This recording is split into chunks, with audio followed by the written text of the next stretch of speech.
Guys sorry for delay और penalty के तौर पर मैं आज 3 एपिसोड अपलोड करने वाला हूँ। आई होप कि आपको पसंद आएंगे। तो जैसा कि हमने लास्ट एपिसोड में देखा था, लियांगजी उन सभी स्पिरिट्स को हरा देता है, जिसके बाद वो उन सभी स्पिरिट की पावर्स को अपने अंदर एब्जॉर्ब कर लेता है और एक स्पिरिट को छोड़ देता है। वो स्पिरिट लियांगजी से काफी डर जाता है और लियांगजी से माफी मांगता है। वो लियांगजी से बोलता है कि मैं आज से आपका सेवक बनकर रहूंगा, मुझे माफ कर दीजिए। अब आगे एपिसोड की स्टार्टिंग में लियांगजी उन स्पिरिट से बोलता है कि मुझे इस जगह के बारे में बताओ।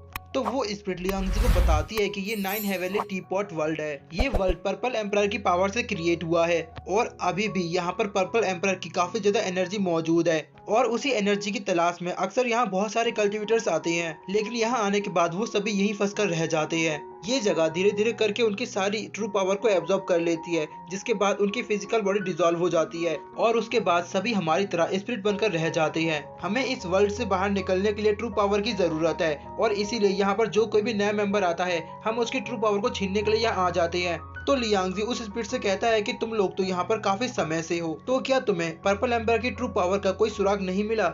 तो वो स्पिरिट लियांगजी को बताती है कि यहाँ पर जिस किसी को भी 1000 साल पूरे हो जाते हैं, तो ये जगह उसकी स्पिरिट को भी एब्जॉर्ब कर लेती है। तो ये सुनकर फेरी फॉक्स उससे कहती है कि तुम इसीलिए हमारी ट्रू पावर को हासिल करके अपनी फिजिकल बॉडी को फिर से पाना चाहते थे। तो ये सुनकर वो बंदा डर जाता है और रोते हुए फेरी फॉक्स से हाँ बोलता है और वो दोबारा से फेरी फॉक्स और लियांगजी से माफी मांगता है। तो लियांगजी उससे बोलता है कि तुम मुझे ये बताओ, यहाँ पर मेरे कुछ और दोस्त भी हैं, मैं उन्हें ढूंढना चाहता हूँ, क्या उन लोगों को ढूंढने का कोई रास्ता है? तो वो स्पिरिट लियांगजी को बताती है कि लगभग ये इम्पॉसिबल है। इस टी पॉट के अंदर बहुत सारे वर्ल्ड हैं और हमें इस बात का कोई अंदाजा नहीं कि वो किस वर्ल्ड में गए होंगे।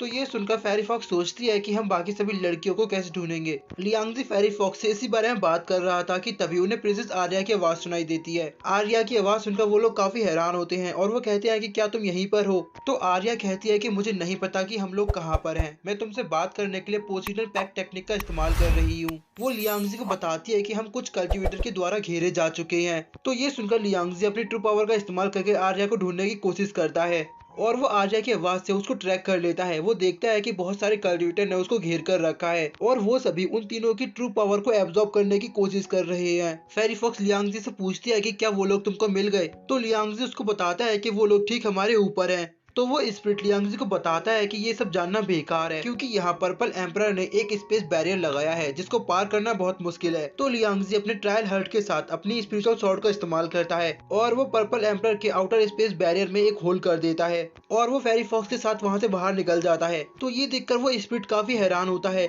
और वो कहता है कि ये कैसे हो सकता है, इसने तो पर्पल एम्परर की सभी लिमिट्स को ब्रेक कर दिया। वो बोलता है कि क्या सच में ये कोई इंसान है? इसके बाद हम देखते हैं कि लियांगजी की स्पिरिचुअल स्वॉर्ड सभी बैरियर्स को तोड़ते हुए उन सभी स्पिरिट पर अटैक करती है, जिससे वो सभी स्पिरिट वहाँ से डिसअपेयर हो जाती है। और तभी लियांगजी आर्या के पास आता है और वो उसकी सांसों को चेक करता है और वो कहता है कि लकीली ये सभी लोग ठीक है, बस इन्होंने अपनी बहुत सारी ट्रू पावर को खो दिया है, जिसकी वजह से ये लोग बेहोश हो गए हैं। इसके बाद उन लोगों के पीछे पर्पल एम्परर की स्पिरिट आती है। पर्पल एम्परर लियांगजी से बोलते हैं कि हजारों साल बाद आज तुमने मेरे टेस्ट को पार किया है। लियांगजी बोलता है कि ये किस तरह का टेस्ट है? तो पर्पल एम्परर बताते हैं कि यहाँ पर मेरे 300 मेंटल स्पेस बने हुए थे और आज तुमने उन सभी को डिस्ट्रॉय कर दिया है, इसीलिए अब मैं उन सभी की पावर तुम्हें रिवॉर्ड के तौर पर दे रहा हूँ। इसके बाद पर्पल एम्परर उन सभी को टी पॉट से बाहर निकाल देते हैं। बाहर आने के बाद लियांगजी उस टी पॉट की पावर्स को अपने अंदर एब्जॉर्ब कर लेता है और वो ये जानकर काफी खुश होता है कि पर्पल एम्परर ने उसे आशीर्वाद दिया है। इसके बाद हमारा सीन शिफ्ट होता है और हम एक मॉन्स्टर को देखते हैं।